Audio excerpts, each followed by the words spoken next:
ओम शांति। 18 जून 2026 के बाप दादा के मधुर महावाक्य हैं। बाबा से मिलने की स्थायी खुशी किन बच्चों को रहती है? बाबा पूछ रहे हैं कि बाबा से मिलने की स्थायी खुशी किन बच्चों को रहती है? जो बच्चे बाबा को हर प्रकार से अपना सब कुछ नछावर कर देते हैं, सर्व संबंध बाबा के साथ निभाते हैं और बाबा को याद करने की मेहनत करते हैं और देह सहित देह के सब संबंधों को भूलने की मेहनत करते हैं। बाबा कह रहे हैं कि उन बच्चों को स्थायी खुशी रह सकती है बाबा से मिलने की। तो चलिए आज 18 तारीख के बाप दादा के मधुर महावाक्य सुनते हैं। मुरली की हेडलाइन है, मीठे बच्चे आतेंद्रिय सुख का अनुभव करने के लिए सदा इसी स्मृति में रहो कि हम किसके बच्चे। बाबा क्या कह रहे हैं कि आतेंद्रिय सुख की खुशी की अनुभव करने के लिए सदा इसी स्मृति में रहो कि हम किसके बच्चे हैं। अगर बाप को भूले तो सुख गुम हो जाएगा। बाबा क्या करें, अगर बाप को भूले तो सुख गुम हो जाएगा। आज का प्रश्न है, बाप के मिलने की स्थायी खुशी किन बच्चों को रहती है? बताइए आप लोग कि बाबा के मिलने की, आप सबको बाबा मिला है तो आप सबको बाबा की मिलने की स्थायी खुशी बाबा कह रहे हैं कि किन बच्चों को रहती है? तो आप लोग अपने अपने राय दीजिए। चलिए सुनते हैं आज का उत्तर। जिन बच्चों ने एक से अपने सर्व संबंध जोड़े हैं, जो एक बाप की याद में रहने की ही मेहनत करते हैं, जो बच्चे एक बाप से अपने सर्व संबंध जोड़े हैं और एक बाप को याद करने की ही मेहनत करते हैं, किसी देहधारी को याद नहीं करते हैं, उन्हें ही स्थायी खुशी रहती है। अगर देहधारी की याद है तो बहुत रोना पड़ेगा। बाबा क्या करें, अगर देहधारी की याद है तो बहुत रोना पड़ेगा। विश्व का मालिक बनने वाले कभी रोते नहीं है, जिन रोया तिन खोया। आज का गीत है, बचपन के दिन भुला न देना, आज हंसे कल रुला न देना, बचपन के दिन भुला न देना, आज हंसे कल रुला न देना, दीप जला कर बुझा न देना, आज हंसे कल रुला न देना, बचपन के दिन भुला न देना। ओम शांति। बाप कहते हैं, मीठे बच्चों, हम बेहद के बाप के बच्चे हैं, यह भूलो मत। यह भूले तो अपने को रुला देंगे। अगर हमने भूला कि हम बेहद बाप के बच्चे हैं तो बाबा करे जैसे कि अपने को रुला देंगे।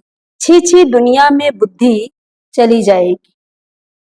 बाप की याद रहने से आतेंद्रिय सुख भासता है, वह सुख बाप को भूल जाने से गुम हो जाएगा। हरदम याद रहना चाहिए कि हम बाबा के बच्चे हैं। क्या याद रहना चाहिए? हम बाबा के बच्चे हैं, नहीं तो अपने को रुला देंगे। सब भगवान के बच्चे हैं, सब कहते हैं हे बाबा, हे परम पिता परमात्मा अक्षर करो। परंतु बाप से रक्षा कब होती है यह किसको भी पता नहीं। जब बाबा आएंगे तभी तो हम बच्चों की रक्षा करेंगे। साधु संत आदि कोई भी नहीं जानते कि बाप से हमको मुक्ति, जीवन मुक्ति कब मिलती है, क्योंकि भगवान को ही कण कण में कह दिया है। अब तुम बच्चे बेहद के बाप को जान गए हो। मोस्ट बिलवेड बाप है, उससे प्यारी वस्तु और कोई होती नहीं।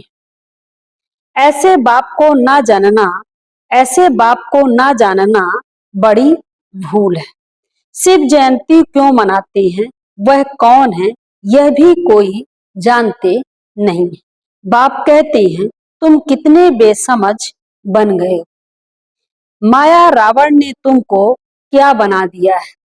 अभी तुम बच्चे जानते हो यह हमारी जन्मभूमि है। मैं हर 5000 वर्ष के बाद आता हूँ।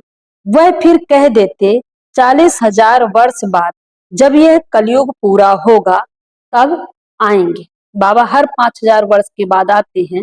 दुनिया क्या कहती है, 40,000 वर्ष जब कलयुग पूरे होंगे तब आएंगे। चित्र भी दिखाया जाता है त्रिमूर्ति का, त्रिमूर्ति मार्ग नाम भी रखा है। परंतु 3 मूर्तियां ब्रह्मा विष्णु शंकर को कोई नहीं जानते हैं।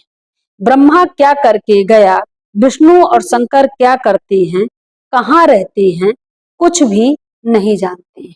बिल्कुल घोर अंधियारे में है। बाप है रचयिता, उनकी यह कितनी बड़ी रचना है, कितना बेहद का नाटक है, इसमें बेहद के मनुष्य रहते हैं। आज से 5000 वर्ष पहले जब सतयुग था, भारत में जब इन लक्ष्मी नारायण का राज्य था, तो और कोई राज्य नहीं था।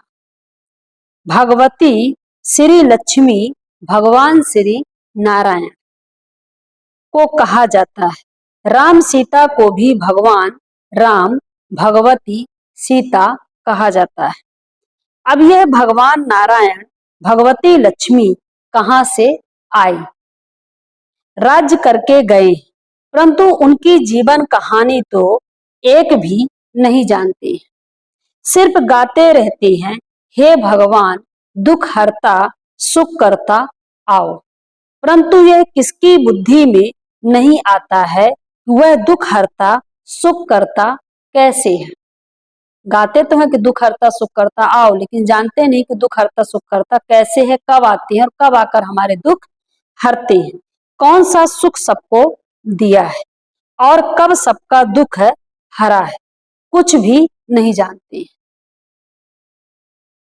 तुम बच्चे अभी यहाँ राजयोग सीख रहे हो, भगवती लक्ष्मी भगवान नारायण बनने के लिए। जानते हैं भगवती सीता भगवान राम भी बनने का है। 8 जन्म सतयुग में पूरे करके फिर राम सीता की राज्य में आने वाले हैं। 21 जन्म के लिए बेहद की राजाई तुम यहाँ स्थापन कर रहे हो। तुम भगवती भगवान स्वर्ग के मालिक बन रहे। स्वर्ग कोई आसमान में नहीं है, यह भी किसको पता नहीं है कि स्वर्ग कहाँ है। लोग समझते हैं कि स्वर्ग ऊपर है, बाबा कहते स्वर्ग कोई आसमान में नहीं है, यही स्वर्ग है और यही नर्क है। जब स्वर्ग होता तो नर्क नहीं होता, जब नर्क होता है तो स्वर्ग नहीं होता है। बाबा कहते हैं बिल्कुल ही तुच्छ बुद्धि है, कहते हैं फलाना स्वर्ग पधारा, परंतु समझते कुछ भी नहीं है। अच्छा क्या क्रिश्चियन बौद्धी सब हेवन में जाएंगे, बाबा पूछ रहे हैं। वह बाद में आकर अपना धर्म स्थापन करते हैं, तो फिर वह स्वर्ग में कैसे आ सकते हैं। स्वर्ग किसको कहा जाता है यह भी तुमको पता नहीं है। सन्यासी लोग कहते हैं ज्योति ज्योत समाया, कोई फिर कहते हैं निर्माण धाम गया। निर्माण भी तो लोक है ना, वह भी निवास स्थान है। ज्योति ज्योत में लीन होने की बात ही नहीं है। ज्योति में मिल जाए तो फिर आत्मा ही खत्म हो जाए, खेल ही खत्म हो जाता है। इस ड्रामा से कोई भी आत्मा छूट नहीं सकती, कोई भी मोक्ष को पा नहीं सकते। गीत का अर्थ भी कोई समझते नहीं, न जीवन मुक्ति का अर्थ समझते हैं, न आत्मा परमात्मा का अर्थ समझते हैं। बाप कहते हैं तुम्हारी शक्ल तो मनुष्य की है जो इन देवताओं की भी थी। हमारी शक्ल मनुष्य की है, बाबा करे देवताओं की भी शक्ल कैसी थी, मनुष्यों की तरह थी। सतयुग आदि में देवताएं थे, शकल तो ऐसी ही थी लेकिन दैवी गुण थे। अभी दैवी गुण नहीं, शकल मनुष्यों की है लेकिन हमारे कर्म कैसे हैं, बाबा कह रहे हैं कि मनुष्यों से भी नीचे हैं। उन्हों का 2500 वर्ष राज्य चला, बाकी 2500 वर्ष की बात है जिसमें और सब धर्म आते हैं। 5000 वर्ष के बदले मनुष्य कह देते लाखों वर्ष। कल्प वृक्ष की आयु है, परंतु तुम्हारी बात समझने के लिए भी नहीं आएंगे। हाँ, आएंगे भी वही जिन्होंने कल्प पहले आकर समझा होगा। पहले तो समझाना है, एक है हद का सन्यास, दूसरा एक है हद का सन्यास, जो सन्यासी लोग घर बार छोड़ जाए जंगल में रहते हैं। पहले पहले वह सतो प्रधान थे, फिर अब तमो प्रधान बने हैं, तो जंगलों से लौट कर आए बड़े बड़े महल बनाए हैं। इन सन्यासियों ने भी पवित्रता के आधार पर भारत को थामा जरूर है, भारत की सेवा की है। वह सन्यास धर्म नहीं होता तो भारत एकदम विकारों में जल मरता, पतित बन जाता। यह भी ड्रामा बना हुआ है, बाबकर यह भी ड्रामा में नूद है। उन्हों में पहले पवित्रता की ताकत थी जिससे भारत को थामा है। इन देवताओं का जब राज्य था तो भारत कितना साहूकार था। इन्हों के इतने बड़े बड़े हीरे जवाहरों के महल थे, वह सब कहां गए? सब चीजें नीचे चले गए। लंका और द्वारिका के लिए कहते हैं समुद्र के नीचे चली गई। अभी तो है नहीं, सोने के महल आदि सब थे ना।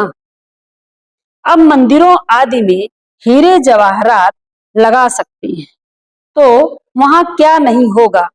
कितनी बाबा करे कितनी तुम बच्चों को खुशी होनी चाहिए। बाबा करे यहाँ जब मंदिरों में हीरे जवाहरात लगा सकते हैं तो बाबा करे सतयुग में क्या नहीं होगा। अगर कितनी खुशी होनी चाहिए तुम बच्चों को। बाबा फिर से आया हुआ है, कहते हैं बाप को याद करो, याद एक को ही करना है, जिससे विकर्म विनाश होते हैं, परंतु वह भूल जाते हैं और देहधारी की याद आ जाती है। देहधारी की याद से तो कुछ भी फायदा नहीं है। बाप कहते हैं माँ में कम याद करो, किसी भी देहधारी को याद नहीं करो। अम्मा मरे तो भी हलवा खाना। बाबा क्या कह रहे हैं कि बाबा थे, मम्मा पहले चली गई तो क्या हुआ, जो यज्ञ में आत्माएं थी वो थोड़ा हिली, तो बाबा ने क्या कहा कि मम्मा मरे तो भी हलवा खाओ, कुछ भी हो जाए। हलवा का मतलब कि ज्ञान खाओ, खुश रहो, पुरुषार्थ करो, कुछ भी हो सकता है, घबराना नहीं है, परेशान नहीं होना है। एक बाप की याद से ही कमाई है। हम शिव बाबा के बच्चे हैं, उनसे वर्षा लेना है। इस समय बाप को याद नहीं किया तो फिर बहुत पछताना पड़ेगा। अभी कौन सा समय चल रहा है, बाबा को याद करने का और जन्म जन्मांतर के विकर्मों को नष्ट करने का समय चल रहा है। अगर बाबा करे अभी बाबा को याद नहीं किया तो फिर पछताना पड़ेगा, रोना पड़ेगा। विश्व के मालिक बनने वालों को रोने की क्या दरकार है। तुम बाप को भूलते हो तभी माया थप्पड़ लगाती है। इसलिए बार बार समझाते हैं कि बाप को और बरसे को याद करो। अमरनाथ ने अमरपुरी में एक पार्वती को तो बैठ अमर कथा नहीं सुनाई। अमरनाथ शिव बाबा हम सभी आत्मा रूपी पार्वतियों को अभी वर्तमान समय कथा सुना रहे हैं। अगर एक पार्वती की बात नहीं है, जरूर बहुत होंगे। जो भी मनुष्य मात्र हैं सबको बाप समझाते हैं कि अब पतित मत बनो, यह अंतिम जन्म पवित्र बनो। बाबा आपसे पवित्रता की भीख मांग रहे, पवित्रता की सख्त आवश्यकता है। बाबा क्या करें कि पतित पना छोड़ो। जितना हम तन की पवित्रता, मन की पवित्रता, दृष्टि की, वृत्ति की पवित्रता को इकट्ठा करेंगे उतना हम बाबा के कार्य में मददगार। इसलिए हमारे जीवन का उद्देश्य है कि मनसा वाचा कर्मणा दृष्टि वृत्ति कृति पवित्र हो। यही हमारा संगम युग में बाबा के बच्चे बनने के बाद ब्राह्मण बनने का यही हमारा पुरुषार्थ है। तभी हम ब्राह्मण से देवता बनेंगे। वहां स्वर्ग में कोई विकार नहीं होती, अगर वहां भी विकार होता तो फिर स्वर्ग और नरक में फर्क क्या हुआ। देवी देवताओं की महिमा गाते हैं। क्या महिमा गाते हैं देवी देवताओं की? आप लोग बताइए क्या महिमा गाते हैं। देवी देवताओं की महिमा को आप कमेंट्स बॉक्स में जरूर बताइएगा कि देवी देवताओं की क्या महिमा है और परमात्मा की क्या महिमा है। तो आप करें, देवी देवताओं की महिमा है सर्वगुण संपन्न, 16 कला संपूर्ण, संपूर्ण निर्विकारी, मर्यादा पुरुषोत्तम और अहिंसक परमोधर। बाबा कह रहे हैं भगवान आकर भगवान भगवती ही बनाएंगे, सिवाय भगवान के कोई बना ना सके। भगवान तो एक ही है, गाया भी जाता है भगवान भगवती की राजधानी, यथा राजा रानी तथा प्रजा भी वही होगी। परंतु भगवान भगवती कहाँ नहीं जाता है, इसलिए कहा जाता है आदि सनातन देवी देवता धर्म। बाबा करे भगवान भगवती नहीं कहा जाता तो क्या कहते हैं? आदि सनातन देवी देवता धर्म। जो आदि सनातन देवी देवता धर्म के थे वो अपने धर्म को भूल गए और आदि सनातन देवी देवता धर्म के बदले क्या कहने लगे अपने को? हिंदू धर्म का, कि हम कौन हैं? हम हिंदू हैं। हिंदुस्तान में रहते अपने को हिंदू कहने लगे। वास्तव में हम सब कौन है? आदि सनातन देवी देवता धर्म के। और हमारा जो धर्म स्थापक है वो कौन है? स्वयं परमात्मा शिव है। तो बाप कर ये किसको भी पता नहीं है। इनकी ब्रह्मा की आत्मा को भी बाप समझाते हैं। एक बाप की एक दादा की, दो आत्माएं हैं ना, बाप और दादा। एक आत्मा 84 जन्म लेती है, दूसरी आत्मा पुनर्जन्म रहित है। एक आत्मा ब्रह्मा की आत्मा जो 84 जन्म लेती है और दूसरी आत्मा जो शिव बाबा परमात्मा है जो कि पुनर्जन्म रहित है, जन्म मरण से न्यारा है। बाप कभी पुनर्जन्म नहीं लेते हैं।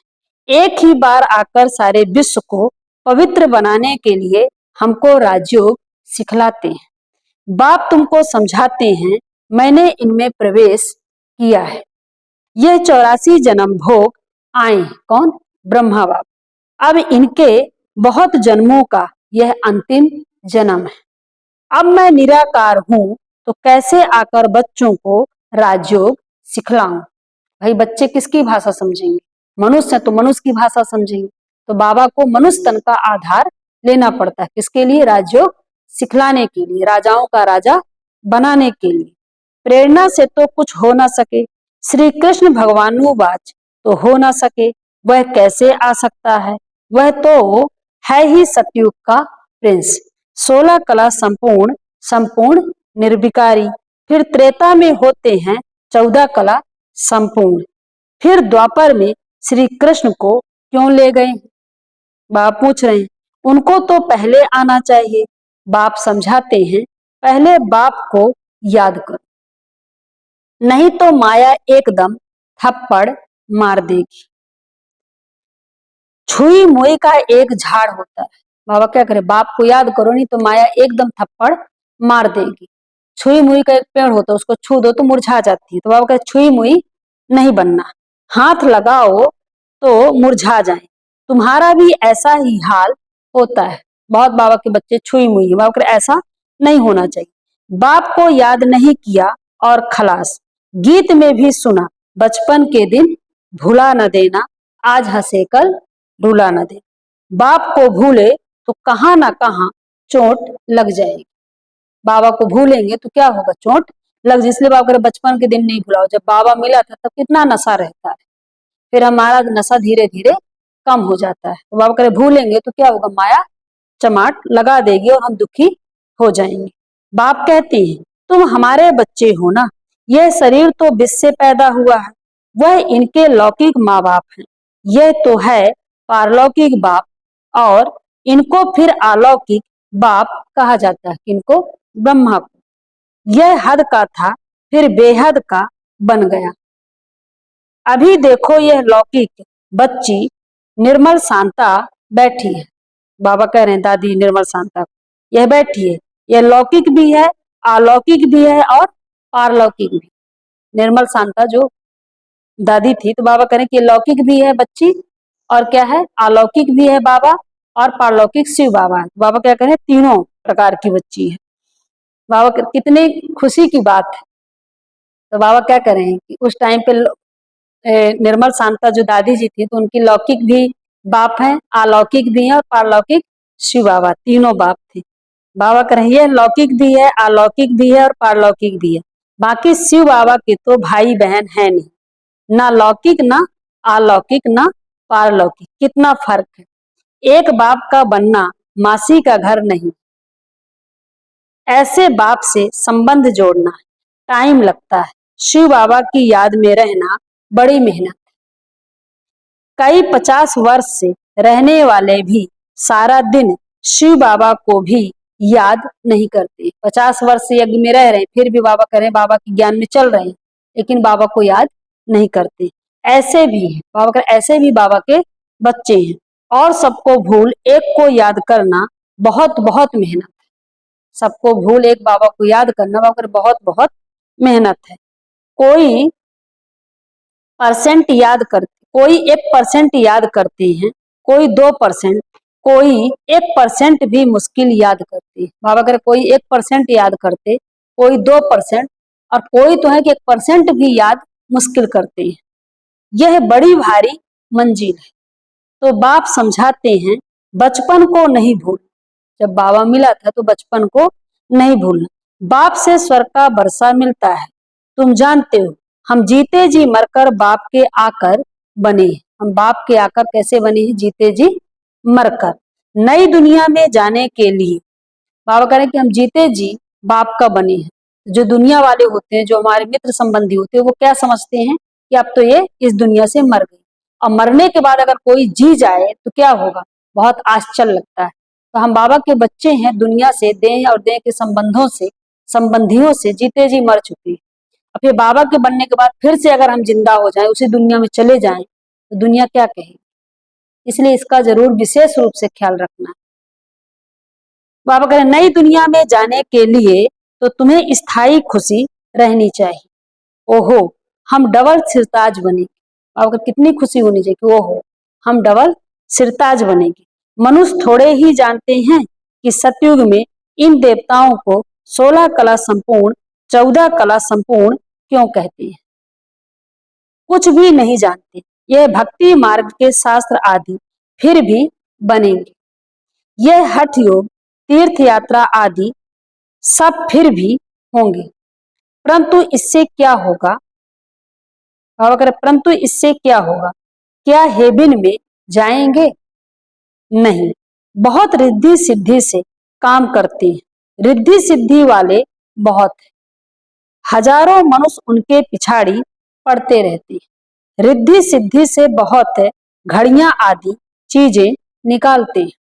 यह थोड़े ही समझते हैं, यह अल्पकाल के लिए सब है, सब क्षणिक है। इसमें बहुत मेहनत करनी पड़ती है। यह रिद्धि सिद्धि आदि सीखने की भी किताब होती है।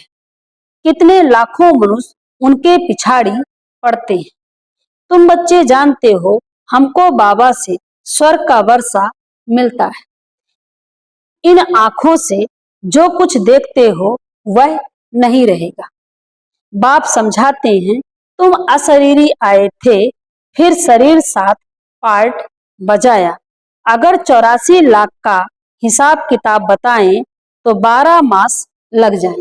बाबा कह रहे हैं कि अगर 84 जन्म का बताते हैं तो इतना टाइम लगेगा, 84 लाख का बताएं तो बाबा क्या कह रहे हैं कि 12 मास लग जाएं। हो ही नहीं सकता। 84 जन्मों का हिसाब किताब बताना तो बिल्कुल सहज है। तुम 84 का चक्र लगाते रहते हो। सूर्यवंशी है तो चंद्रवंशी नहीं। सूर्यवंशी घराना पूरा हुआ फिर चंद्रवंशी बने। अभी तुम जानते हो हम हैं ब्राह्मण वंशी। देवता वंशी बनना है। हम हैं ब्राह्मण वंशी, फिर देवता वंशी बनना है। इसलिए हम पढ़ाई पढ़ रहे हैं। किस लिए पढ़ाई पढ़ रहे हैं? ब्राह्मण से देवता बनने के लिए हम पढ़ाई पढ़ रहे हैं। फिर सीढ़ी नीचे उतरते उतरते वैश्य शूद्र वंशी बनेंगे। अभी अपने 84 जन्मों की स्मृति आई है। यह चक्र भी याद करना पड़े। बाप को याद करने से एवर हेल्दी एवर वेल्दी बनेंगे, एवर हेल्दी एवर वेल्दी बनेंगे, पाप कट जाएंगे। चक्र को जानने से चक्रवर्ती बन जाएंगे। तुम जानते हो ये पुरानी दुनिया कब्रिस्तान बननी है, कुछ भी नहीं रहेगा, खत्म हो जाएगा। राम गयो रावण गयो, राम का कितना छोटा परिवार होगा, सतयुग में अभी रावण का कितना बड़ा परिवार है। बाबा कह रहे राम का कितना छोटा परिवार होगा, सतयुग में रावण का भी कितना बड़ा परिवार है। बच्चे जानते हैं कि यह राजधानी स्थापन हो रही है, हर बात में पुरुषार्थ फर्स्ट है। बाप पुरुषार्थ कराते हैं, बच्चे मुझे याद करो। जिस बाप से अथाह स्वर्ग की बादशाही मिलती है, क्या उनको याद नहीं करेंगे। बाप स्मृति दिलाते हैं, तुम स्वर्ग के मालिक थे, अब फिर से पुरुषार्थ कर स्वर्ग के मालिक बनो। अच्छा, मीठे मीठे सिक लधे बच्चों प्रति माता पिता बाप दादा का याद प्यार और गुड मॉर्निंग। रूहानी बाप की रूहानी बच्चों को नमस्ते। हम रूहानी बच्चों की रूहानी माता पिता बाप दादा को याद प्यार गुड मॉर्निंग, नमस्ते नमस्ते नमस्ते बाप दादा। थैंक यू बाबा, शुक्रिया बाबा, शुक्रिया। धारणा के लिए मुख्य सार है, फर्स्ट पॉइंट है, कभी भी किसी बात में छुई मुई नहीं बनना है। ईश्वरी बचपन को भूल मुरझाना नहीं है। इन आंखों से जो कुछ दिखाई देता है उसे देखते भी नहीं देखना है। सेकंड पॉइंट है, एक बाप की याद में ही कमाई है, इसलिए देहधारियों को याद कर रोना नहीं है। बाप और बरसे को याद कर विश्व की बादशाही लेनी है। आज का वरदान है, श्रेष्ठ मत के आधार पर मायावी संग दोष से परे रहने वाले शक्ति स्वरूप भव। श्रेष्ठ मत के आधार पर मायावी संग दोष से परे रहने वाले शक्ति स्वरूप भव। वरदान का विस्तार है, बच्चों की एक कंप्लेन रहती है कि संबंधी नहीं सुनते हैं, संग अच्छा नहीं है, इस कारण शक्तिशाली नहीं बन सकते। लेकिन श्रेष्ठ मत के आधार पर ज्ञान स्वरूप शक्ति स्वरूप के वरदानी बन अपनी स्थिति को अचल बनाओ। साक्षी होकर हर एक का पार्ट देखो, अपने सतोगुणी पार्ट में स्थित रहो। सदा बाप के संग में रहो तो तमोगुणी आत्मा के संग के रंग का प्रभाव पड़ नहीं सकता। आज का स्लोगन है, कर्मयोगी वह है जो कर्म के